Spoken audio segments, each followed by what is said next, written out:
a new daughter. I'm expecting that gotta have have to have hurt you. Yeah, it definitely did. Like, for me, I didn't show emotion either though. Yeah, so I couldn't tell if that did. That would have to hurt. It's like your parents don't show up. Yeah, and so like, for me it was the only emotions I showed, I was either extremely happy or you're gonna say extremely angry. And I didn't have any in between. I had to learn that over time. He's still learning. Yeah, exactly. Like I'm either hot or cold, and so that's something that I really had to like deal with. And it was more so I would deal with it behind closed doors. Yeah, like I just never been a person that like to tell my emotions just because of the fact that I don't feel like somebody else should have to deal with what I'm dealing with. Like let me deal with it, and I'll tell you how I dealt with it later on, like, and just take it in that way. But it was just emotional immaturity in a sense to where I couldn't show that. Or you're 20 years old. Yeah. That's what I'm saying. So that's why I always got to go back to Aid. Hey guys, and welcome to Little Blackbird 91. We're doing a live video response, part 3 of this particular video, because I told you it's an hour and 40 minutes long. There's no way I'm going to do it all in one go. But this part of the section of the video, you guys didn't tell me about this part. The parents didn't show up. Now, I don't know about you lot, guys, okay? All right? Unless his mother and father are classist as well, there's no way they didn't turn up to the wedding just because of money issues.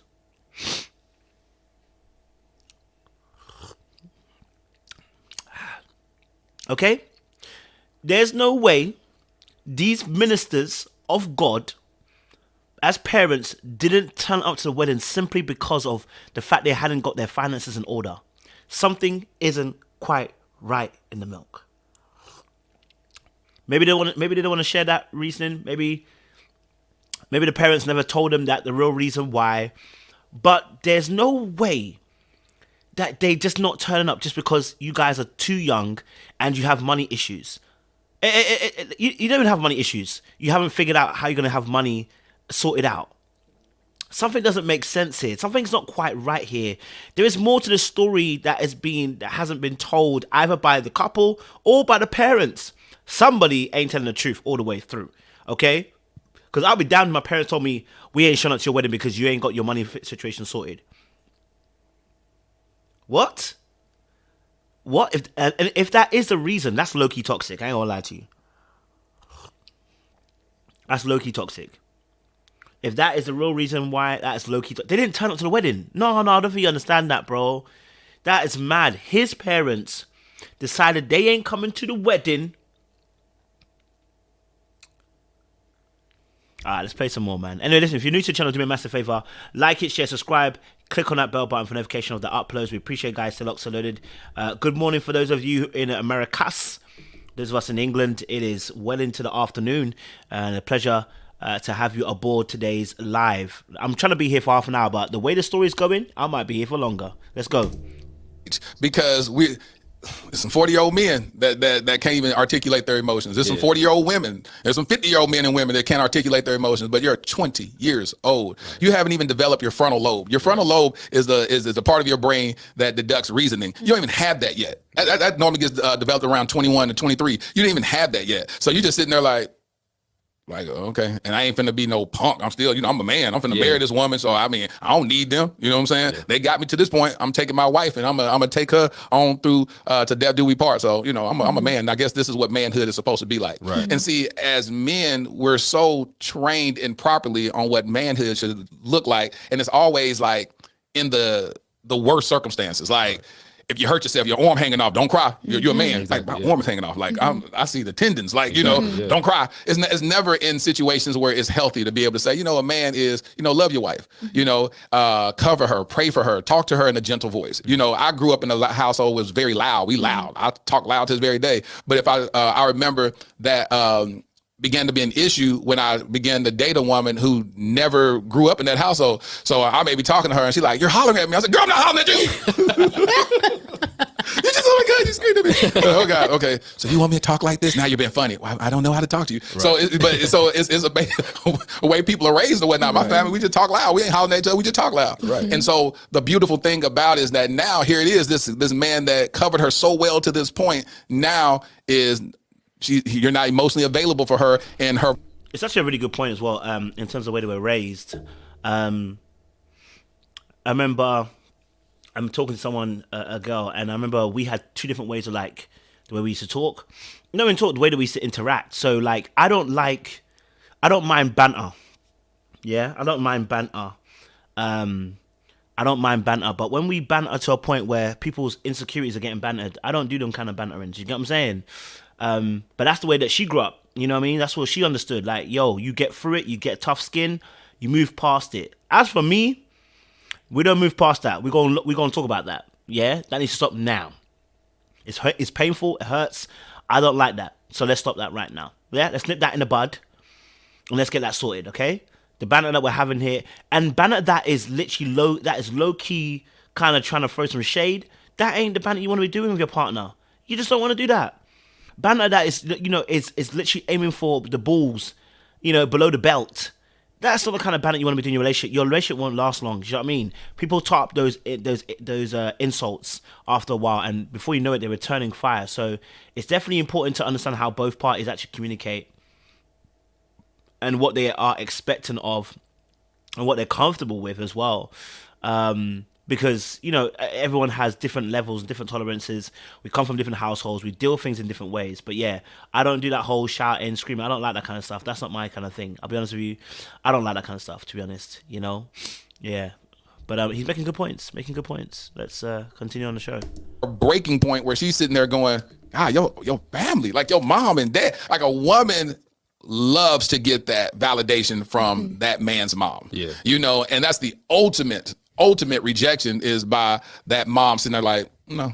Yeah. And she's like, I'm not good enough for your son. Right. That's what you're basically saying. Right. We're just not good enough. Did y'all ever patch that up? Did mom and dad ever come around and be like, hey, listen, we were a little foul in that situation and we wish we would have made a better decision? As far as like speaking on that specific situation, no. But as far as like the relationship and them developing a relationship, like her and my mom have an amazing Today relationship. we are. Y'all tight. I wouldn't trade her for. Y'all thick as thieves now. Yeah, I love that woman. And I told her before, I was like, I honestly feel like you and my mom handle things so similarly that y'all butt heads. Yeah. Because even at certain points in times with me growing up with my dad, we handle things so similarly that it would annoy him that I would do stuff the same way he would. And so, if you think I'm going to let you get past this one, I'm going to look at my mom and my dad and tell them and say, listen, you taught me about boundaries. Nobody can take me for an idiot. You understand? That includes you. Can't take me for an idiot. You taught me about how you protect your family and how you keep family at the forefront. You look after family, you protect them. You serve them. You taught me these things, For you to turn around and you to come say you're not going to come to the wedding and then not explain why you're not coming to the wedding, it'll be very difficult for me to allow you near my wife, man. Because I want to protect her emotionally. I don't want her to have to think that you're going to be thinking something every single time she's around you. And also as well, like, wait, so we haven't discussed it. They've never discussed this. You've never discussed this specific issue. See, of course, nobody's perfect. By the way, nobody's perfect. I'm not saying anybody's perfect, and I understand. Do you know what? Some things you need to be let go. You have to let them go. But on this one, I ain't gonna let you go. Why didn't you turn up to the wedding? What was your reason for not going out to the wedding? We can sit here all day and do this, or we can do this next week or next month. And until I get that answer, why are we doing this? Because what you're not about to do is try to weaponize that moment, right?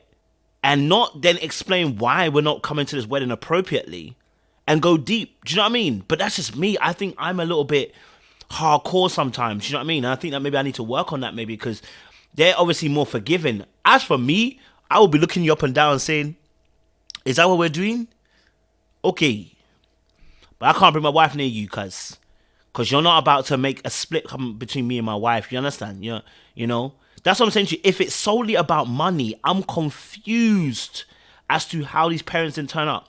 And then we don't talk about it either. I know sis has had to forgive that one, bruv. Sis had to hold that L differently, bruv. She had to hold that L differently, but she ain't forgotten. Nobody forgets things like that, Nobody forgets things like that, Nah, nobody forgets things like that, Oh no. What? You're not gonna turn up to the wedding, and then you're not gonna turn up to the wedding, and then we're not gonna discuss this issue. Okay. So it's like, okay, like it's basically the same thing that y'all are dealing with. That's and when they good. were finally able to come together and have those moments of like really talking and communicating, like it's beautiful to see now, because like at that time I would never have imagined that it is, what it is now. How many years did it take to turn that thing around? It's a long time. Honestly, after his dad passed, Yeah, it really things started changing. exactly. I was Oh, okay. Oh, okay. There we go. I'm sorry to hear that, man. That's sad to hear. That it took the passing of his father before the mother and the daughter relationship could kick on. Because I was wondering how this relationship would go on. Because if you can't come and forgive, and not even just forgive, but come and say something to me about, listen, look, we were out of order for, not turn up to the wedding, etc., etc. And we didn't really give you a proper reason. Not a good enough one anyway. Then of course there will be distance between a relationship. But then if someone passes, it kind of changes that perspective. Do you know what I mean? So, woo, Chile, this getting tight up in here. I'm telling you this now, it's getting tight up in here. Ooh, baby. Okay, sorry, let me go back. This is getting tight in here. it was like I was able to be there for her, and then after we had lost our son to stillbirth, she was able to be there for me. And Mercy of God, there's a lot going on. Damn. Hold on a minute. So father passes, they have a stillborn birth.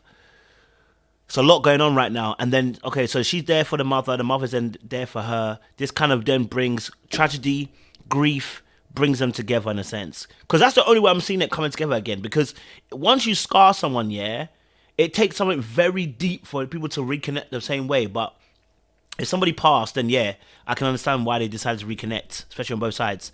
Bro, I'm telling you, man, the mum was probably looking at him like, yo, I done told you. Nobody can make me look a double. You know what I mean?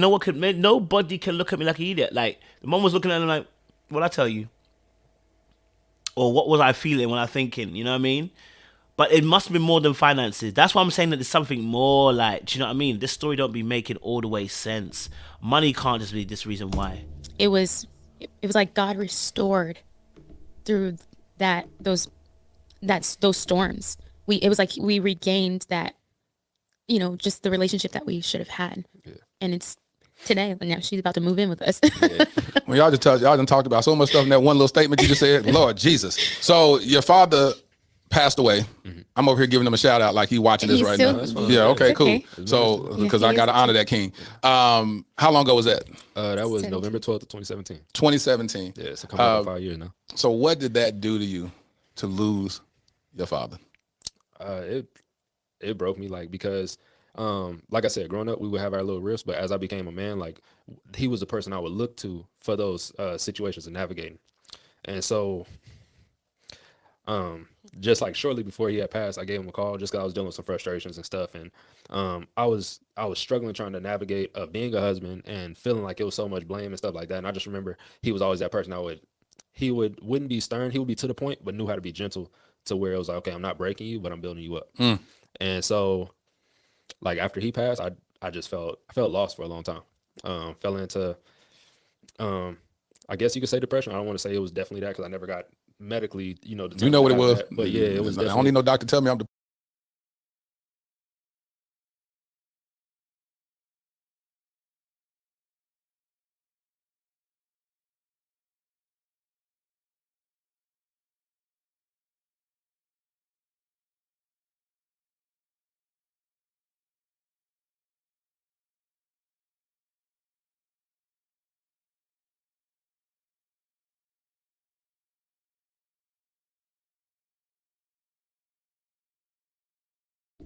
Sorry about that, guys.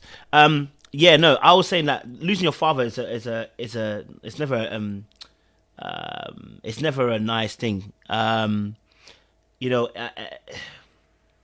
Especially at his young age, 24, 25, he wouldn't have been able. He would have been so young, and just trying to discover life and understand it.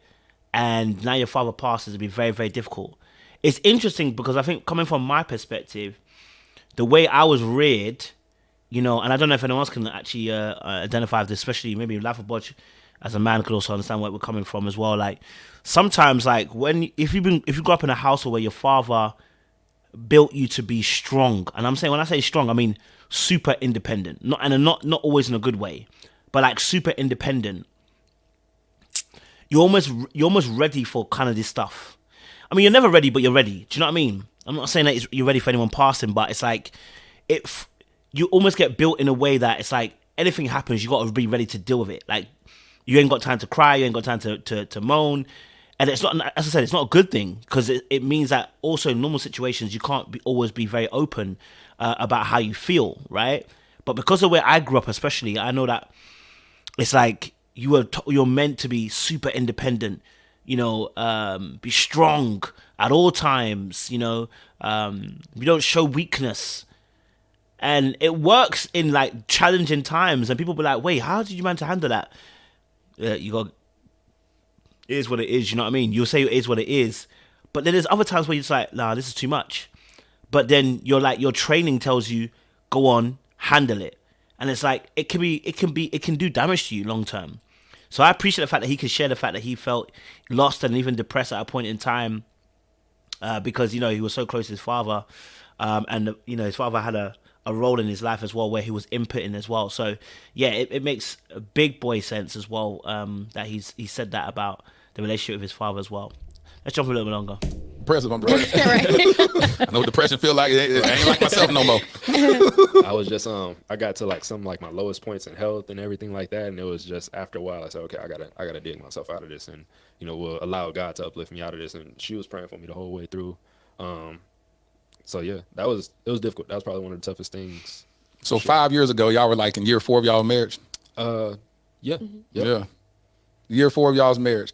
All right, so we're gonna back up. Now we done laid a great foundation of why you love her, why she loves you, how this relationship was God ordained. I can definitely see it. But then infidelity reared its ugly head into y'all's marriage. How did that happen, Raven? So he was in. Now this is the part I need to know because I want to know exactly what happened here, baby. Let's find out what happened here. California Yep. for school, and we had a horrible argument. We honestly, every time we argued, it was always about his mom or his family. I knew it. I knew the mom was an issue. I told you. Look, listen. When I tell you something, yeah, like family will mash you up, blood. That's why I said to myself. That's why I said like one of the things that I realized, and even I tell people this all as well, time as well, like. Look, you have to protect your family, you know, against family sometimes. Because your family will mash you up. Your family will mash you up for some nonsense, blood. At the end of the day, you are still in a relationship with your partner. You're in a relationship with your partner, not your family. The Bible says the husband will leave his family and cleave to his wife. You and your wife are now one. Whatever's said against her, is said against you, blood. Do you understand? Yeah? Don't let your family now turn you against your wife. Now, of course, if your wife is moving very mad, you got to check her and let her know that, boo, this ain't it, right? But if your family's moving mad, you have to protect them. Because honestly, sometimes the family will be moving very mad based upon their own presuppositions and how they feel about situations, but it doesn't matter. Because at the end of the day, this is my partner who I'm one-to-one with. This is me. So when you reject her, you reject me. You understand? I apply this rule in everything too. I would never talk, against my brother or sister's partner. Nah, man, I've learned that when I was younger. I don't know if your boyfriend is. I learned it doesn't end well. Do you understand? Unless you ask me for my opinion, let me keep it to myself. Now, unless you're getting abused or something like that, then it's different. But whatever issues you guys have issues. I'm not about to get involved. Do you understand what I'm saying? Because it's between you and the partner. I'm not saying that you can't talk to me or I can't listen, but I'm saying that before you give your unsolicited advice, please be aware that if you've not been asked for your opinion, don't give it. Nobody cares. You're gonna end up saying something that could end up hurting that relationship. You know what I mean? Yeah? Like, you have to understand jurisdiction. You don't have it there. And as a partner to your wife, especially man them getting this, don't let the family move mad. because I knew the mother situation would be a problem. I knew it. There's no way that you can just go. There's no way you can not turn up to my wedding, and then we're just gonna become friends again after even past people part. No. There's gonna be some fight and some tussle, and so I'm not surprised that all their arguments seem to be about their mum. And because he wasn't checking the mum and letting her know, listen, look, at the end of the day, listen, this is my wife. I've chosen her. This is my decision. I don't want to say, okay, so I don't want to say this, but I want to say this, but I don't want to say it because I do want to say it.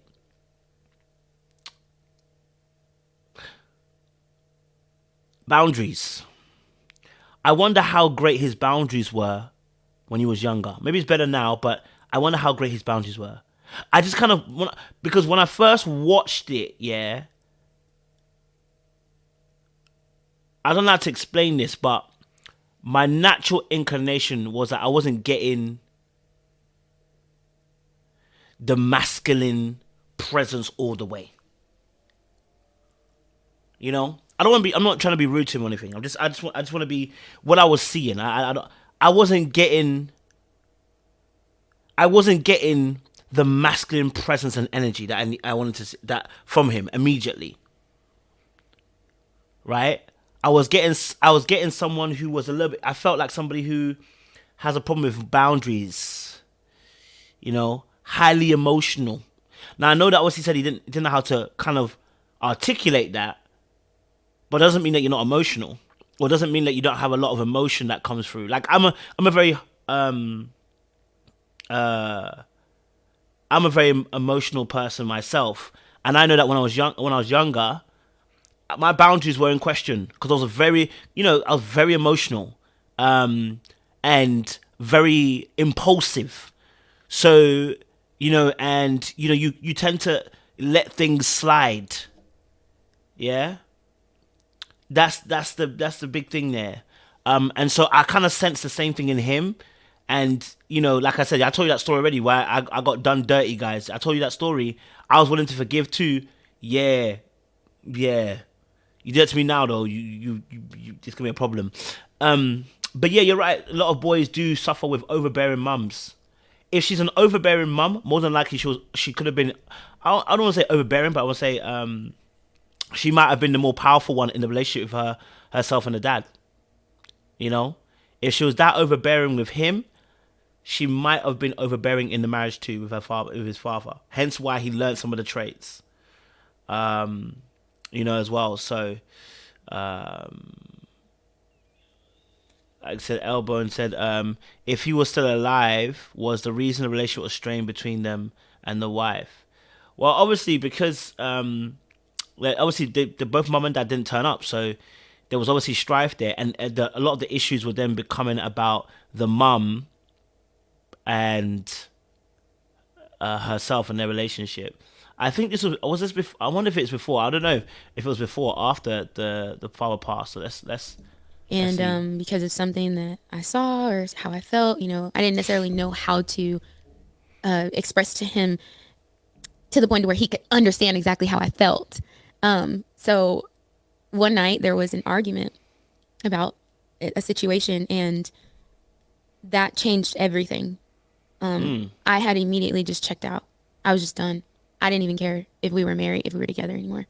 Because it just felt like it was just never going to stop. Like it was like, will you please just get it? But I decided, that's fine. I went back to Vegas, and I had just had a job. I just got a new job, and it was this guy. He appeared as a friend. He would listen. He would, make me laugh, and it was everything that I wasn't getting at that time. And sure enough, it led to infidelity. And then how long did it take for him to find knowledge about it? Oh no, that it was immediate. Yeah. Because it was convicting. Like I Hold on, sorry. did it, but I just go back. I decided, that's fine. I went back to Vegas, and I had just had a job. I just got a new job. And it was this guy. He appeared as a friend. He would listen. He would, make me laugh. And it was everything that I wasn't getting at that time. And sure enough, it led to infidelity.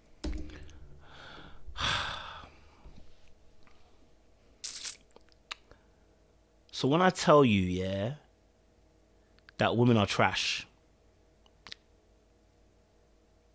this is what we mean. Yeah, women are trash. Because what is this? What is this? Yeah, I'll be saying men are trash. Women are just as trash. Women are just as trash. Right? Women are just as trash. Look, I've told you guys already, you know, man, them, when you've lived a certain lifestyle, you know the weak points of people's relationships. Right? But it's not just that. Also, it's the upbringing. You know, it's the upbringing. Because of, remember, that her upbringing that she's had, the abandonment issues, the povertous father figure, you know, all of this situation has contributed towards a quick flight. Right? It contributes towards a quick. I would love to know a study. If somebody ever did a study on attachment styles versus those who cheat, because you probably find there's some correlation there, because it's the quick flight that they do because of what they've experienced in the past. It's like, I can make this decision because you are doing the exact same thing others have done to me as well. But still, let me just say this now. Okay, women are trash. Trash, trash, trash, trash, trash. Super trash. What? Women are just as bad as men, you know. Women are just as bad as men. But no, in all honesty, like she, you know, what she was explaining was the very thing.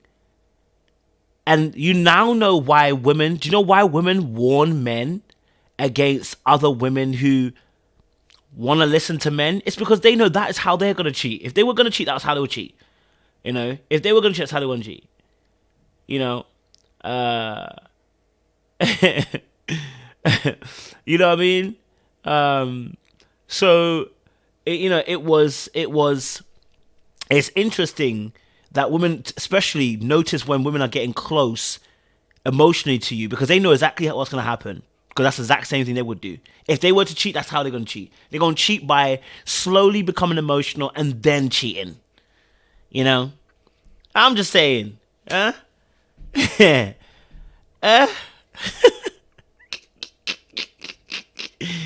You know what I mean? So, yeah, it's... she's given the reasoning, and I have no problem with her giving the reason. I think it's good to give reasons why. I always say this: if you can't explain to me why you cheated, you're more dangerous than anybody else. I don't need to be around you if you can't explain why you cheated. Do you get what I'm saying? Yeah. So the fact that she obviously explained it, you know, the fact that she actually explained it as well, it's a good thing, because it means she understood how she got there, meaning she can stop herself from going there again. But like she said, there was a man that was listening to her and making her giggle and laugh. And you understand why men get territorial of other men too when they see you cackling and giggling, and people say, oh, no, he's just a good guy. Shut up. Won't you shut up there? Won't you shut up there? Do you not see what's going to happen? There are snakes on the plane. Huh? Nah, man. Come on now. Come on now. Come on now. Come on. Y'all playing with us too much. You get me? Okay. All right. So is it worse when a woman cheats? I'm not even saying it's even worse when a woman cheats. I just don't like people cheating. Do you know what I mean? I don't like cheating. I don't want to be cheated on. I think it's painful irrespective. I think if you're all into your relationship, you're all into your marriage, it's going to hurt. So it's no different whether women or men cheat. It's all the same. It's very painful. Yeah.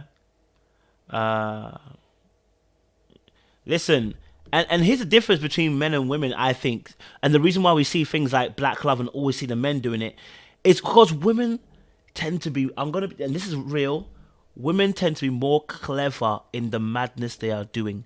Men have an issue with when we cheat. we don't be planning this like to try and get away with this all the time. There'll be something stupid that we do, and the thing is, women are much more cleverer in this situation. Yeah, they're much more clever than us in this situation. The way they do things. I'm not saying you can't spot them. I'm just saying that they seem to be more clever. And there's no need, you know what I mean? Like their thing is less about boasting. With men, we tend to boast. You know, they tend to boast. We tend to boast more as men, especially. So.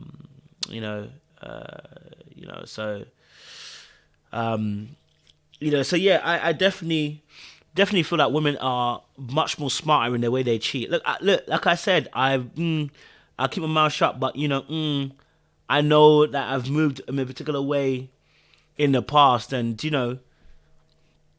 certain gal, yeah, cleverer, usury, cleverer. Thank you, Jessica. Absolutely, cleverer and usury. Absolutely beautiful. Plausible deniability, exactly. Women don't just be, women don't just, women are different from us men. Us men, it will be. I don't think men are very aware of the changes that happen to us that are very subtle. I wouldn't even say subtle, actually. Sometimes it's very drastic, the changes. Suddenly you're all happy about life. You're all happy about your wife. You're kissing her. You're hugging her. You're buying her gifts. Bro, you don't do that normally. And so all of a sudden you're doing this random stuff. Of course it looks a particular way. Of course you're going to get caught out. You're actually doing different stuff.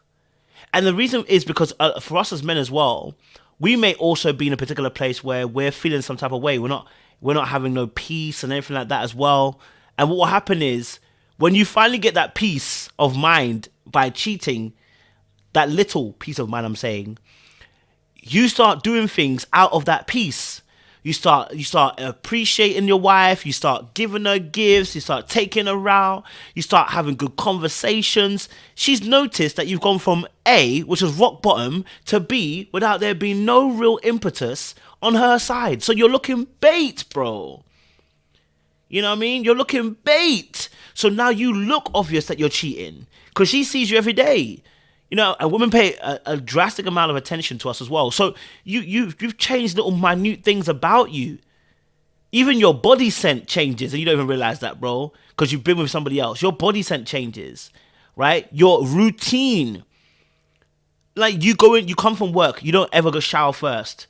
You don't ever shower first. And then you shower all of a sudden after you cheated. Man, we gotta be better than this. We gotta be better than this. We gotta be better than this. You're gonna cheat, do it well. Okay. But no, in all honesty, we do things that actually show the other person that we're moving mad in some particular way. So I think there's a difference. With women and men. Men start doing things because they're trying to impress. Whereas women, oftentimes, when they're doing their cheating or low key, these things don't be changing. Like, oftentimes, it doesn't be changing until maybe a little bit later on. It takes a while before you see those changes, right? And because also as men as well, we don't pay exclusive attention to detail, right? Do you know how many times? I've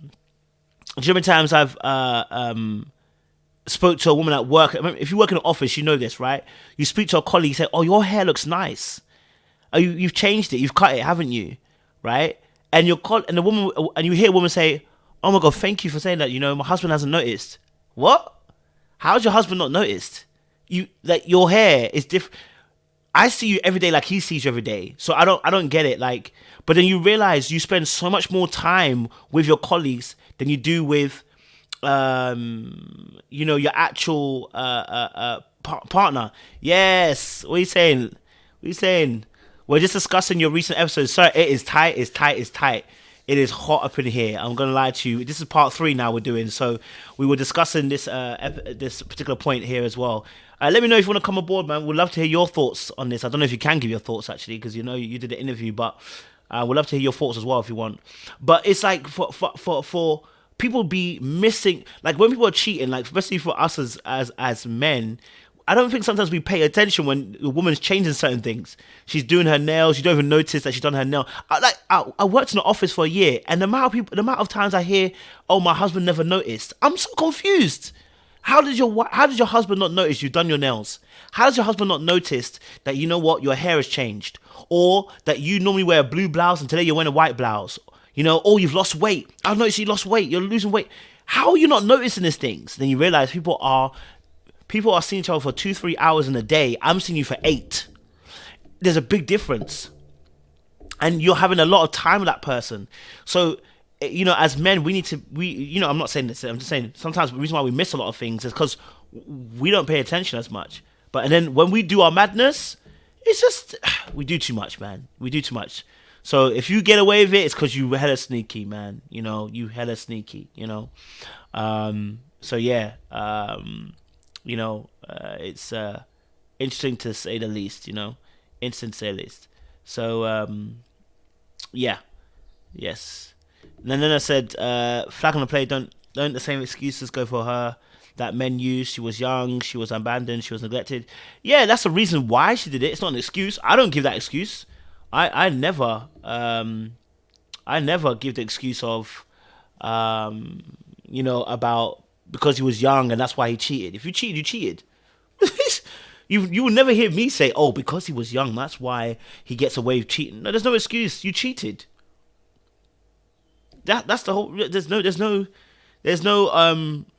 If we talk about reasoning and talk about excuses, that's two different things. Reasoning, we are happy to discuss on this channel all the time. We want to know why you did what you did. We always want to know why you did what you did. Are you going to get a pass? No. Man or woman. We're about to discuss this later on. I'm going to discuss Adam Levine. I don't know if you guys heard about Adam Levine. We're going to discuss him after this live. And I'm not going to give him a pass because, oh, what? Because he's a musician or what? No, you're not getting no pass. You're not getting nobody gets a pass, man or woman. A few more minutes. Let's go. And then how long did it take for him to find knowledge about it? Oh no, it was immediate. Yeah. Because it was convicting. Like I was convicted. Like I was like, I cannot hold that. Like I called him immediately, and we were both in tears. So you called him immediately. I want to put a reference around it. Immediately, like what? The next day? No, like that day, that night. So you slept with this guy, and then you called your husband up and told him. Yeah. Damn. She called immediately. Wow. Wow. She called the same day. The peen must have been trash. Oh, the peen must have been trash. Yeah, the peen must have been trash. Conviction, no conviction. If the peen was good, she might have done that a second time. The peen was trash. The peen was trash. Yeah? That's the kind of thing that you do when you run to God immediately after having sex and it was trash and you've wasted a sin on that person. It was trash. Yep, it was trash. That's the reason why she called so quickly. Yeah, I'm sorry. You know, yeah. I'm like, yeah, it was trash. Yeah, you ladies know exactly what I'm talking about. You know I'm not lying. You cheat and then literally straight after you call. It's because the thing is trash. It's trash. Let's be honest. If it was good, you'd have at least given yourself some time. Let the guilt be assuaded a little bit. You know? It would have at least assuaded the little bit. Do you know what I mean? But when it's trash, you can't even, you know, at least you've entered the climax zone and you've enjoyed. And then you say to yourself, maybe I can do it one more time just to see if it really was really that. Yeah? 2 or 3 strokes, 3, 4, 5 strokes. And he comes, of course you're going to tell your partner. You're going to have to. Nah, you're going to have to. The Holy Spirit definitely will convict you because it's trash. Trash peen will always get you to that place. I'm telling you now, trash peen will always get you to that place. God knows. You know exactly what I'm talking about, ladies. You know exactly what I'm talking about. You know I'm not lying about this. You know you shouldn't be having sex before marriage, and then you have sex and it's 2, 3, 4 minutes. Trash stroke. And the stroke is poor. That's when you run to God. God, I'm so sorry. I shouldn't have done it. You know, I feel guilty. You know, But when it was good, at least you can go, you know what, that was good. I mean, that was at least worth the sin. All right, God, I'm sorry. You might take yourself a little bit of time. Okay? You might take some time. But she called immediately. I'm telling you, the peen was trash. I'm telling you for sure it was trash. She called literally immediately. Nah. She had to. She almost lost her. Let me tell you something, yeah? Do you know how I know this, yeah? I don't want to tell the story too much because I don't want to I don't want to out anybody, but I remember one time, yeah, when I was young, you know what I mean? Young and reckless, yeah? I remember in a relationship, you know, these are times when I was moving mad. Okay, so I guess I kind of cheated more than once. I cheated twice, but it doesn't count as one. But anyway, when I was very, very young, so the situation happened. I was talking to one particular girl, and we were chatting, and it was getting emotional, cheating. It was at that place, and we were vibes. And it was, you know, I had a girl at the time, but we were vibes and bare. We were just Facebooking each other, yeah. And I remember, because we hadn't seen each other, I then met up with her. And when I saw her, she didn't look like the picture, bruv. I immediately called my boy and said, bro, this cheat thing is not for me, cuz. This cheat thing is not for me, cuz. It's not for me. That same day, I ran back to my girl, but told her I loved her, amazing, You know, I was just a changed man. You understand? Yeah? You can't revel in things that are not good, bruv. If it was good, she would have not called him straight away. She would have reveled in it a little bit. Okay? They would have at least reveled in it a little bit. Huh? Nah, man. They would have at least reveled in it a little bit and then be like, later on, let me call and say that I've done this thing. You know what I'm saying? Straight after the act. No, you need to deep it. Straight after the act. Immediately after. Immediately after. That is post-nut regret. That is post-nut regret. That is what men have when we just choose a girl who we don't like this girl at all. We just want to get a nut off. When you just want to get your nut off and you choose one girl that's not even in your standard range, when you nut and finish, you look at the girl and say, what the frick am I doing? What is this? That's that instant regret. Huh? That's the instant regret. Man, then we know. You're looking at... What the frick was I doing? Right? When you nut and you realize... So, I know that the women too, when you get in there and he's giving you 3-4 stroke, it was whack. Of course you're cool. Of course you're cool. Of course you're cool. Yeah. You know? Of course you're cool. Of course you'll make a call and, you know, do you get me? Yeah, you're cool, exactly. Get me? Okay, so they become hypercritical of their wives. Hey, listen.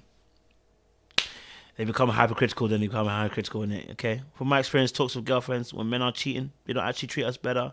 In fact, they become hypercritical of their wives. Okay, maybe I know too many narcissists. Maybe I know too many narcissists, you know what I mean? Maybe I know too many of them.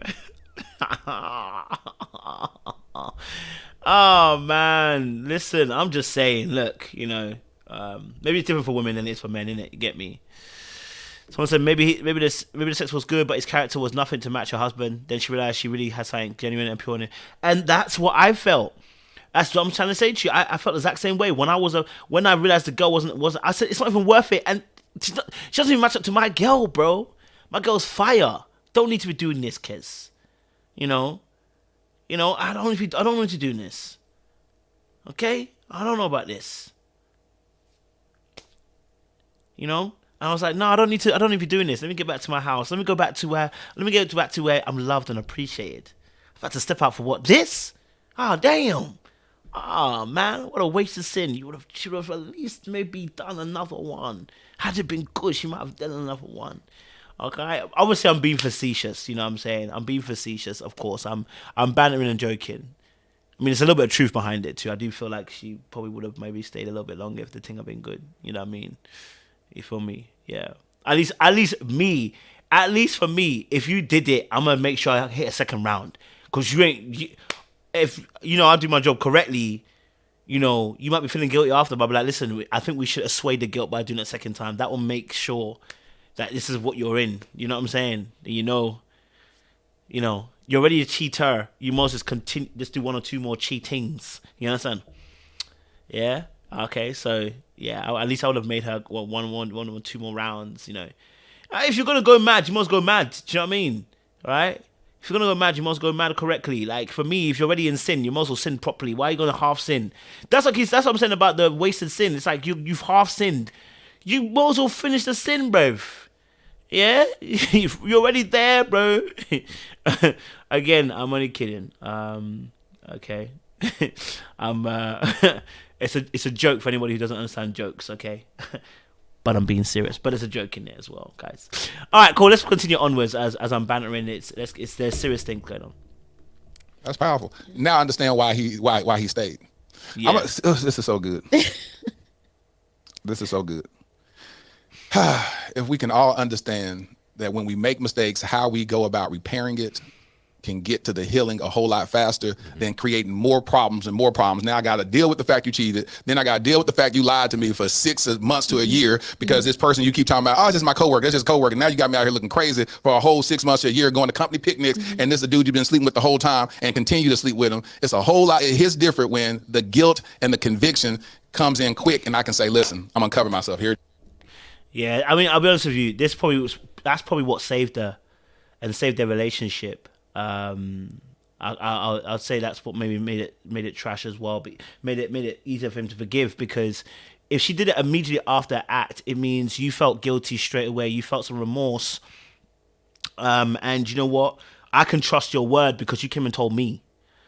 Do you get what I'm saying? So I can trust everything you're about to say from this point onwards, because I know that you called me when you were moving mad and it was hard for you to tell the truth.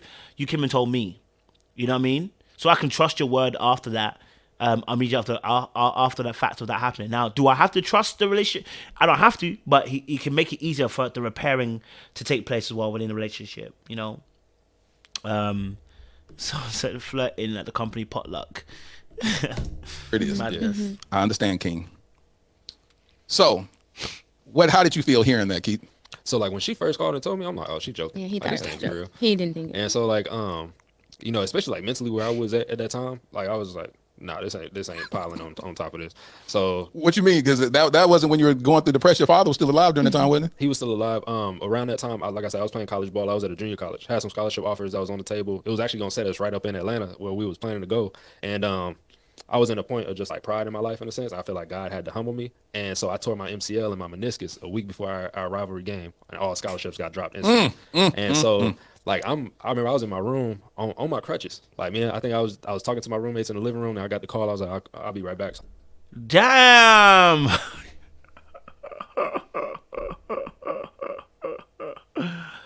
Damn. Oh wow. Okay. Damn. He was in crutches. He tore his meniscus. I know how that feels because I tore mine a little bit, so I know exactly how it feels. I've not been the same since. Damn. Oh damn. That's a lot. Let me address this quickly. Women don't think like that, Koji. If it was good, she wouldn't feel guilty right away. It's not true. Okay, fair enough then. I'll take you ladies' word for it. If you're saying women don't think like that, I'll take your word for it, and I will rescind what I said. Okay, all right. I'm gonna rescind what I said. She felt guilty because she felt guilty. Because she was true to what she said. Chile. Wow. Okay, so he tore his meniscus. He was about to get scholarships. They got taken off the table, and then your girl calls you and says, you're gonna want to sit down for this one because I done already cheated on you. Double whammy, triple. It's mad. This is AW said, do you have to tell or can you end the situation and not cheat anymore? It depends how cold you are. We're talking about dark arts here. This is dark arts, guys. Okay, so by the way, this is dark arts. This is different from normal folk. This is people who can operate in the dark sphere. if you can hold this truth in, it was one time and you can hold this truth in, and you know the person ain't going to be in your sphere, you may be able to get away with it by not saying anything. Right? You may be able to get away with this one. Do you know what I mean? If you know that, you know what, you might not see that person ever again. You know, you might not see that person again. You know, they're not in your sphere. They're not in your, you know, you're not in your immediate vicinity. You know, you may be able to never do it again and go about your business. You know what I mean? That's dark arts. That's for people who are dark. Okay, this is not for healthy relationships. Don't do this, guys. This is for dark arts. Some people have done it and taken it to the grave. That's what I'm gonna say. Some people have done it and taken it to the grave. The rest of you get found out. So, yeah, the rest of you get found out. So I went back in the room. I was talking to her, and then she was telling me, I'm like, nah, it's a joke. This ain't happening right now. And then when I started to like hear her crying on the phone, I'm like, yo, she's serious. And so it was, at that point, I was kind of like a ball of emotion. I was angry at one second, but then I was hurt. Yeah. And I was confused, and I was like still in disbelief of like, nah, she just playing. She's an acting major. She playing this out. This can't be real. I know she ain't telling me this. Exactly. And so like that was where my emotions were with it. Yeah. And how did y'all bounce? No, let me ask you that. So after it came, the reality hit that this is real. How did you internalize that? I kind of like went to like the angry Keith. Like wasn't really, I didn't really talk to a lot of people. I was very snappy with a lot of people, even with her during those times. Because I think when people see that, okay, our testimony, he forgave, it wasn't instant. Nah, I was, I went through a different, I really became like a different person for a while. Yeah. Everything as far as like the gentle speaking Keith and stuff like that. He actually turned into my dad. Yeah. And so that was going for a long time. Of course he turned into your dad, because at that point, you're going to get it. At that point, you're going to get it. Because what he realized at that point is all the gentleness I've been doing has made me weak, and you out here moving very mad. Okay. I no longer need to move with the softness no more. You're going to get it.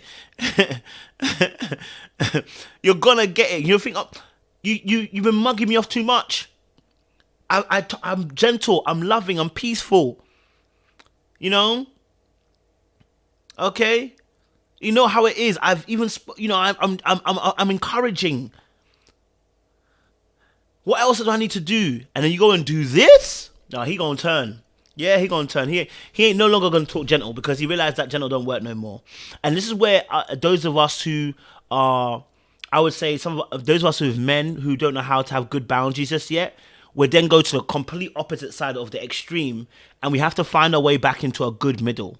You have to find a way back into a good middle where we can balance having boundaries, being gentle, but also at the same time being firm, and knowing the balance between the two, and knowing how to be able to say it in a particular way that it's not about me being extreme, rude or anything, or harsh, but it's also not as well me being so soft that you take the mickey out of me. Do you know what I mean? So definitely I can understand. He turned into I can see. I finally came around after a long time of prayer. Put time. I need to know reference. People going through some stuff right now, and some of them feel like they ain't never making it out. Some people saying, "Get over it. I cheated on you yesterday. Get over it." They be like, "What? It was 6 months ago. It was 4 months ago. That was a year ago. Why you keep bringing this up?" So put reference around it. How long did it take for you to turn your heart around and say, "You know what?"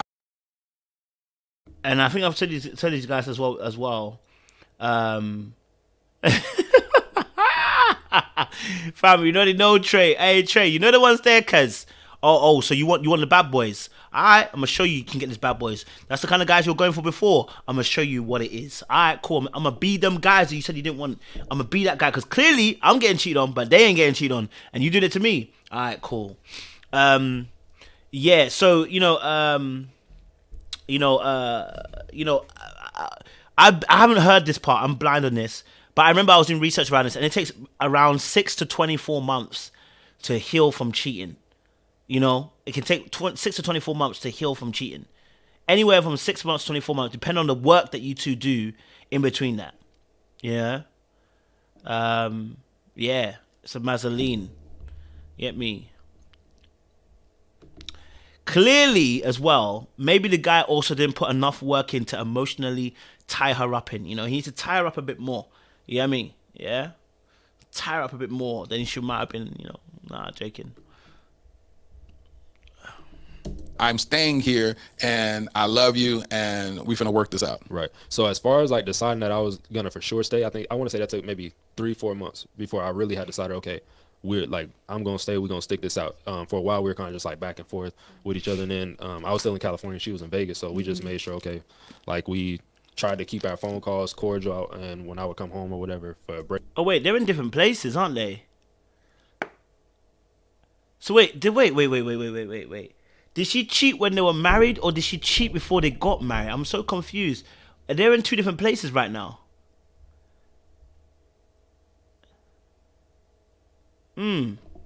Breaks, and you know, we may you know, see each other, hang out and stuff like that, and I mean we were living together as well, but it was about 3.5-4 months, especially once I got back home. I was at church like every Sunday just trying to figure out something, like how we was gonna work through it, and then we finally had got to that point. As far as getting to the point to where I would not bring it up, now that was a long time. Oh, that was years. That was just yesterday. Yeah.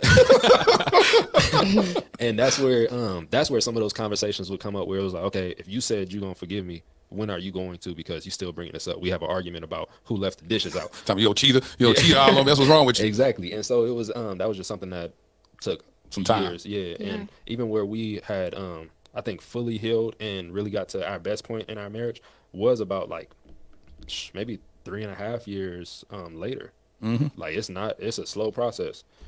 Like I said, 6 to 24 months, and he's even 36, almost 40 months before they fully healed from cheating. Cheating does exclusive damage. Someone said it doesn't count in Vegas. AW is trash. AW, you are trash. You are trash, AW. You know, so, you know, it does take a very long time. You know, so it's a very difficult situation. Okay, so Agent J said she packed up and moved to Vegas after a fallout. She said that's when she said she was mentally done with the relationship. Okay. Ooh, baby. All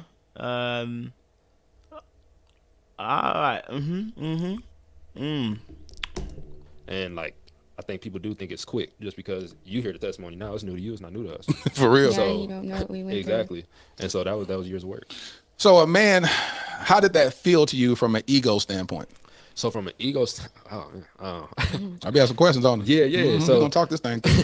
so from an ego standpoint, like it was a hit because as a man, I think we think of things so physical Yep. that right away it was an inadequacy. To Yep. be like, okay, like what am I not enough like for her? Like, Yep. and you know, I'm not thinking emotional. I'm not thinking anything else. I'm thinking like, okay, this got to be all physical. Why she did this? Because in most cases, Yep. that's what men do. Exactly. And so it took that hit then, and then at the same time, it was like I felt like somebody had a leg up on me. Like, Yep. like it was a game Yep. that somebody else was playing. Like, I see, I got you. Yep. Like the ring that they saw on her finger was a challenge. There it just was. to say like, oh, I could take anybody I want. Yep. And so for me, like that I would be ready to snap just at the thought of it. I'm trying to tell you. If I get my hands on dude, like I gotta go at it. So This. Do you know what? Do you know what's so interesting as well? This is biblical, man. It talks about this as well in the Bible that about in Proverbs talks about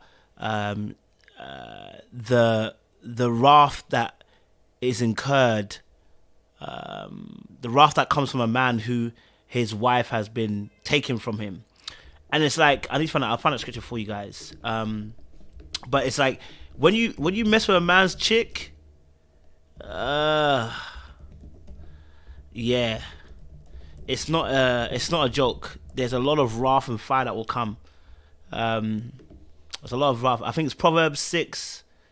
Yeah, Proverbs 6. Yeah, Proverbs 6. I'll get the scripture up for you guys. Proverbs 6 is the one which talks about it, and it breaks it down. It's like when you see it, you're like, oh, okay. So yeah, they weren't playing. You know, they weren't playing. The Bible was always on point when it comes to discussing these things and letting you know there is a warning that you should be aware of, because this thing, you're still another man's girl. You hear what he's saying? You hear what the guy is saying? He's ready to snap at any moment. Why? Because somebody stole his wife. Mandem. That's why I said mandem situations are different from women, because the threat of violence is different. The threat of violence is different. You know, it's gonna be very difficult. So when violence is with men, the chance of it getting violent, very, very real, very, very real. You know, so there is Proverbs 6. It says, "My son, if you have put up your security for your neighbor, have given your pledge for a stranger, if you are snared in the words of a mouth, caught in the words of your mouth, then do this, my son, and save yourself, for you have come into the hand of a neighbor. Go hasten and plead urgently with your neighbor. Give your eyes no sleep, and your eyelids no slumber. Save yourself like a gazelle from the hand of the hunter, like a bird from the hand of the fowler." Oh, that's not the part one. That is not the part that I want. Okay, it's further down, my bad. Verse 34 it is. Verse 33 to 34. "He who commits adultery lacks sense." Woo! He who does it destroys himself. Oh my days. You know when the Bible just wants to come with bars? I said, let me just show you this quickly. I'll just show you this quickly. You know, I like to bring the scripture always, guys, for you guys. You know, we've reached that hour, so I need to actually stop. But this part here, look, okay? He who commits adultery lacks sense. You lack brain. Okay? Who commits adultery lacks sense. Look at this. Alright? He who does it destroys himself. He will get wounds and dishonor, and his disgrace will not be wiped away. For jealousy makes a man furious, and he will not spare when he takes revenge. He will accept no compensation. He will refuse though you multiply gifts. Basically, listen, man, them don't steal another man's gal, because if he does, you know what will happen? That man them will absolutely finish you, kids. That's the honest truth. That's why David said, well, since that's the truth, let me kill the man. That way, I won't have to deal with his wrath. Let me kill the man and take his wife. That way, I won't have to deal with his wrath. Do you know what I mean? So I get that part too, you know? David said, I'm going to make sure I get round this word.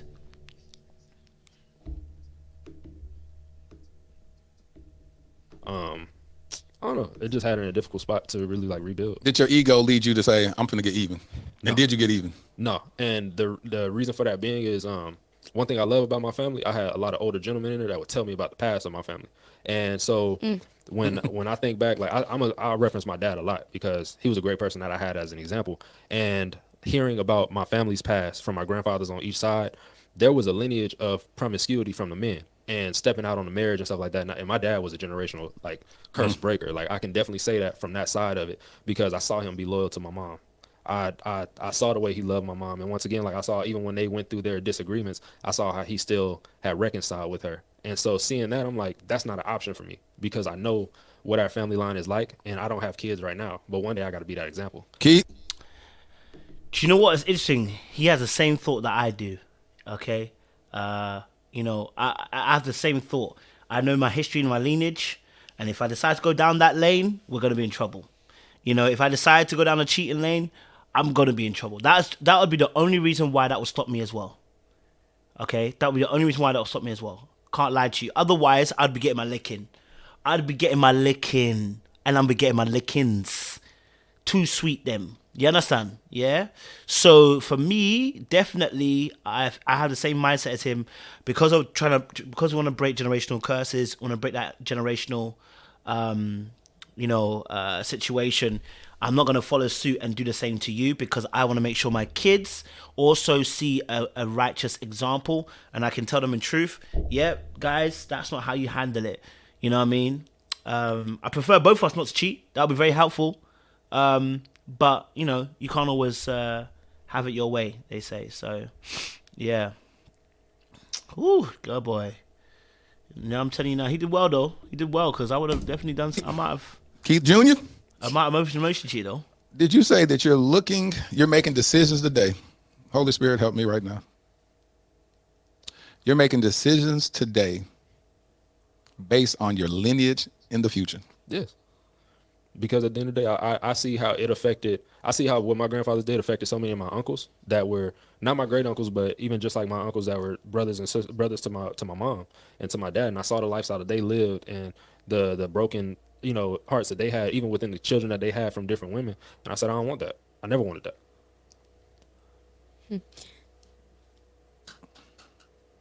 It's real though. You have to think long When I tell term, you, man. I said I saw some stuff early on in this episode about you. You have to. I said you have to think long term. Someone said, "Would I be petty?" I would have been petty. I'm sorry. I can't be perfect. I would have been petty. I would have been petty. I would have definitely been petty. Okay, because, yeah, I'm definitely gonna be petty. I'll be like, "You washing them dishes? Is that how you wash his ass?"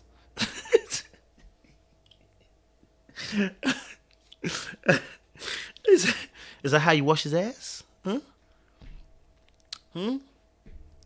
When she goes to bend down to go and grab something from the cupboard, is that how you bent down for him as well? Is that how you did it?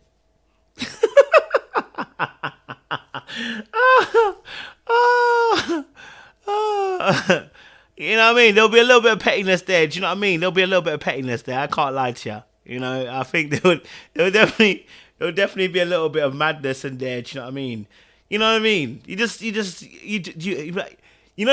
And women as well, what they love doing. Like when women come behind you and, caress your head and everything like that.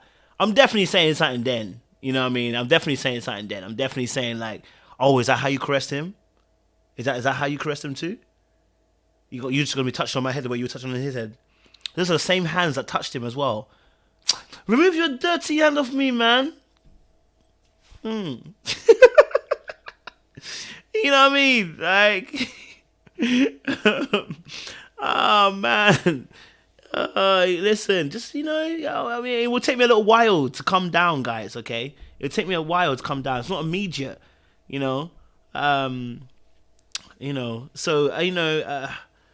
it's not a straightforward thing. And do you know what it is?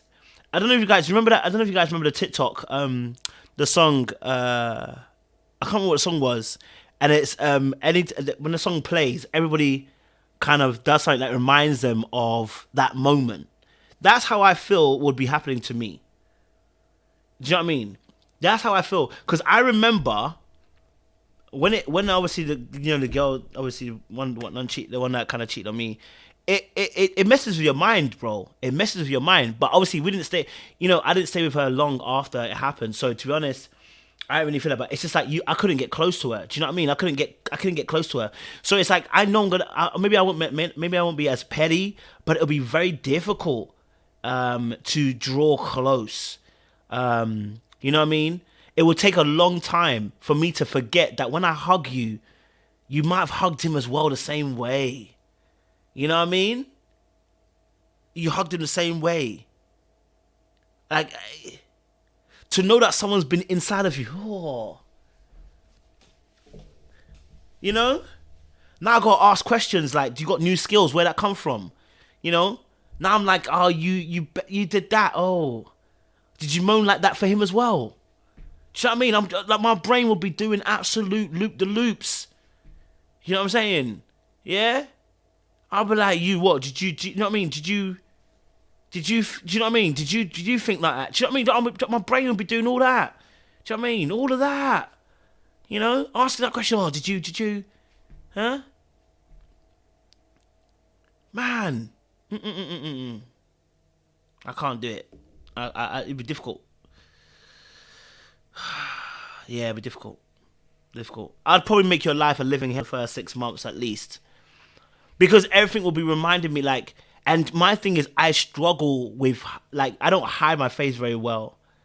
I don't hide my face very well. So it's like, and look, and I'm a very loving, like I want to be on you, innit? Do you know what I mean? Like I want to be on you. You know what I'm saying? Like I want to be close to you. I like to be on you. I would like to be touching you. Do you know what I mean? So, and I told you that story last time. I told you that story when it happened to me when I got cheated on. I said I couldn't even touch her. So that you would feel some type of way for the next 6 months. I think, I think you feel some type of way about next 6 months. Yeah, I think so. I know Jessica ain't playing. You don't love her, so you erase a hard drive. No, Jess. I haven't. No, okay?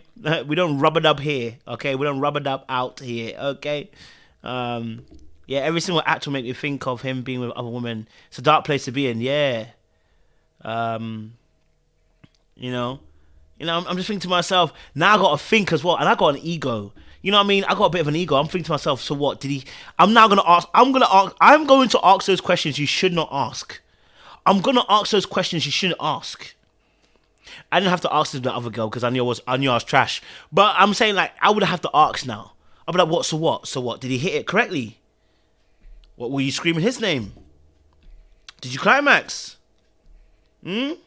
What, did you do that as well? Did you do that as well? I think my brain, like, is that my brain will do all sorts of things. And it's getting worse and worse.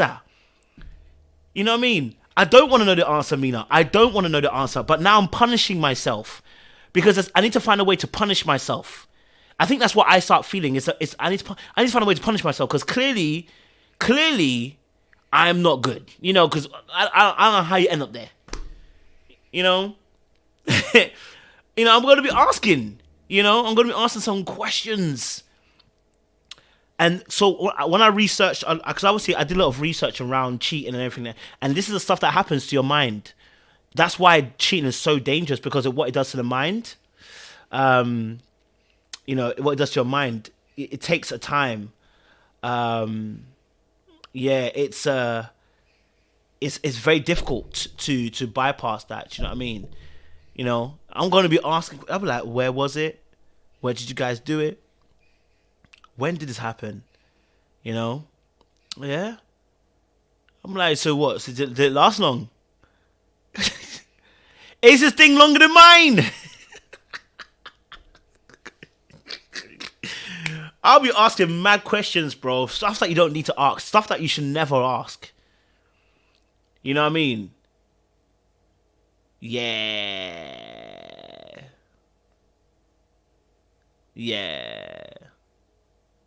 I'll be absolutely crushed.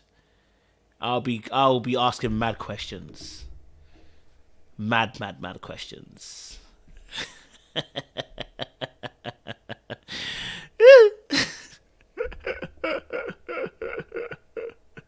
Exactly. That's the truth. And this is the truth, Caribbean girl. You're literally not doing yourself any favors. You're not doing yourself any favors by answering that question. It don't matter what they do. You're gonna be vexed at them. You can be vexed at them.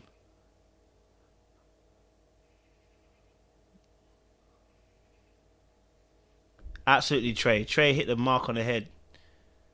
Yeah, trust me. You're definitely asking that question, Definitely real spit there, Trey. Yeah, don't be asking these questions, guys. Don't be asking that, Wow, I hear that. I think, if they've done it once already, you probably don't want to hear the second time. But if it's once, I think you're trying to find an answer for why maybe they did it, So I can understand that as well. So yeah, it's real. Bruh, you ain't scratched the surface on how God gonna use you. You have no idea, bruh. You have no idea. Have no idea. I tell him all the time. He don't know. Let me tell you something. I'm gonna back up because y'all touched on something that directly relates to lineage. Y'all experience a stillbirth. Mm-hmm. Around what time was that? 2020. Yeah. September 28th of 2020. 2 years ago. I had Felicia and Kariga on my podcast, and it's the first time I ever had the opportunity and the privilege to talk to a couple that had experienced the loss of a child. I saw them on Black Love, and it wrecked me. I was in my office watching that episode, and I was just pacing around in my office just crying. I'm talking about crying like they were my best friends, crying hard. And as God saw fit, they brought them on the podcast. That's my family now. I love them.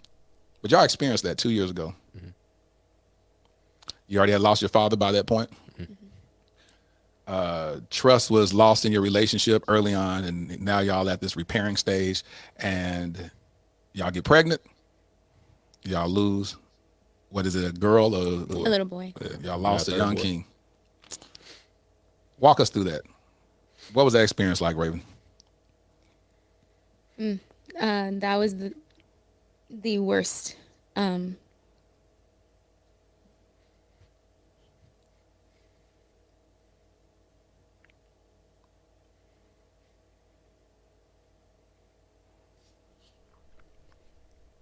That was the worst time.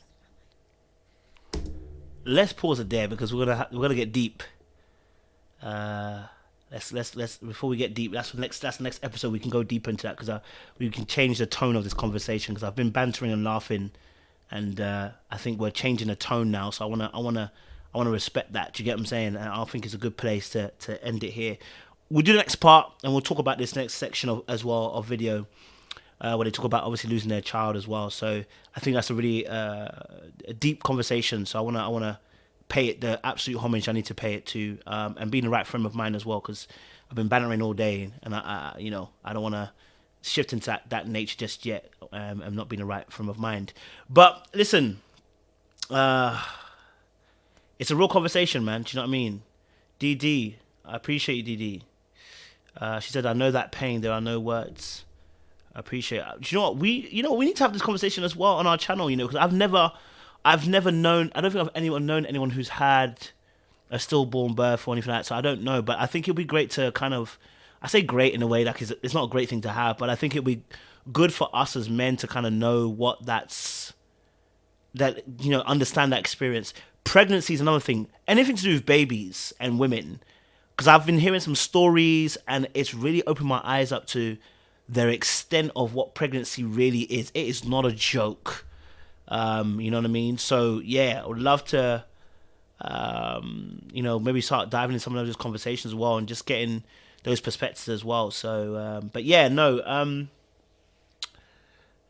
but listen, guys, yeah, we're gonna leave it there. It's been a good conversation. It's been fun. It's been vibes.